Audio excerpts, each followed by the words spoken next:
Inilah asal-usul dan sejarah Wali Songo. Sekitar abad ke-14, Kesultanan Turki Utsmaniyah di waktu itu dipimpin oleh Sultan Muhammad. Suatu hari Sultan Muhammad mengumpulkan para punggawanya, perdana menteri dan beberapa ulama yang terkenal dari seluruh wilayahnya. Beliau menceritakan kepada perdana menteri dan beberapa ulama yang hadir bahwa beberapa hari yang lalu ketika beliau tertidur, beliau bermimpi mendapatkan perintah untuk menyebarkan agama Islam ke wilayah timur, yaitu Pulau Jawa. Tentu saja sebagai kerajaan besar, dia tidak akan sekedar untuk menyebarkan agama, tapi tentu ada motif politik, yaitu untuk mendirikan suatu negara Islam di tempat yang baru tersebut. Namun pada intinya mimpi itu adalah perintah untuk menyebarkan agama Islam ke wilayah timur, yaitu ke wilayah Pulau Jawa. Dalam mimpi tersebut dijelaskan bahwa para mubalek harus berjumlah 9, itu lain dengan pengikutnya. Maksudnya itu para pemimpin untuk menyebarkan agama itu harus berjumlah 9. Ketika ada yang meninggal maka harus diganti lagi, atau ketika ada yang pulang ke tanah airnya maka harus diganti lagi, sehingga tetap dewan itu berjumlah 9 orang. Maka oleh sang sultan dikumpulkanlah beberapa ulama dari seluruh wilayah kesultanan beliau. Salah satu yang diutus pada rombongan pertama tersebut adalah Syekh Ibrahim Asmarakandi atau Syekh Ibrahim Asmarakandi, berasal dari tanah Samarkand, Asia Tengah. Beliau dimakamkan di daerah Tuban, tepatnya di Gisiarjo, Kecamatan Palang, Tuban.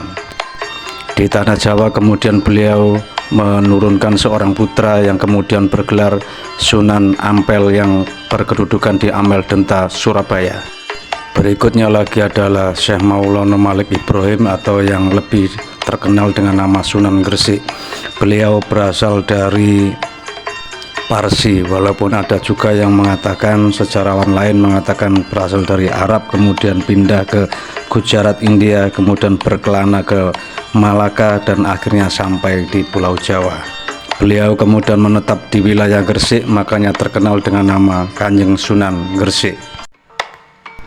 Berikutnya adalah Syekh Maulana Ishaq. Beliau berasal dari Samarkand juga, karena ada sejarawan yang menceritakan bahwa beliau adalah saudara dari Syekh Ibrahim Asmarakandi. Setelah berada di tanah Jawa, beliau menurunkan seorang putra, yaitu Raden Paku atau yang terkenal dengan nama Kanjeng Sunan Giri. Tokoh berikutnya adalah Syekh Jumadil Kubro, karena beliau termasuk yang paling tua. Syekh Jumadil Kubro berasal dari Samarkand juga, merupakan ayahanda dari Syekh Maulana Ishaq dan Syekh Ibrahim Asmarakandi. Mula-mula beliau menyebarkan agama Islam di kerajaan Samudra Pasai, kemudian berkelana ke wilayah Jawa, mulai dari Semarang, Demak, Bojonegoro hingga Majapahit. Kemudian ia membawa pengaruh yang sangat besar dalam perkembangan Islam di ibu kota Majapahit.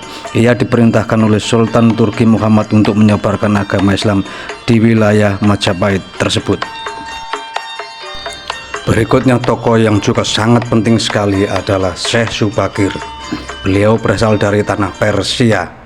Nama asli beliau adalah Syekh Tambuh Ali bin Syekh Al-Bakir. Beliau berasal dari Persia yang sekarang dikenal dengan negara Iran.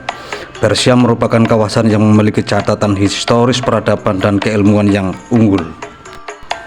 Tugas utama Syekh Subakir di samping untuk penyebaran agama Islam di tanah Jawa, juga untuk meruqyah tanah Jawa, atau orang Jawa menyebut sebagai memberi penumbalan kepada tanah Jawa supaya tanah Jawa tidak angker lagi.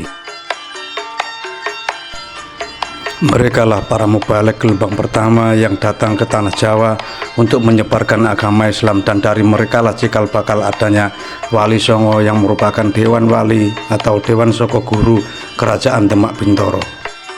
Sehingga walaupun akhir-akhir ini banyak yang meragukan keberadaan Wali Songo, namun hal itu tidak bisa terbantahkan. Karena apa? Karena dari jejak-jejak mereka, jejak-jejak beliau-beliau masih ada sampai sekarang, yaitu dari kuburan-kuburan beliau, makam-makam beliau, dan beberapa masjid peninggalan beliau. Dari cerita rakyat dan dari catatan di Lontar Derajat diceritakan bahwa Sultan Muhammad juga memerintahkan abdi beliau dari bangsa Jin yang bernama Abdul Qohar. Abdul Qohar diperintahkan mengikuti para mubalik tersebut untuk ikut menjaga keselamatan mereka dan mengawasi mereka. Para pemirsa yang budiman, itulah cikal bakal dari Wali Songo yang berasal dari perintah Sultan Muhammad Turki. Untuk seri pertama atau episode pertama cukup sekian. Jangan lupa untuk subscribe, like, komen, dan share video ini supaya bermanfaat. Terima kasih atas perhatian Anda.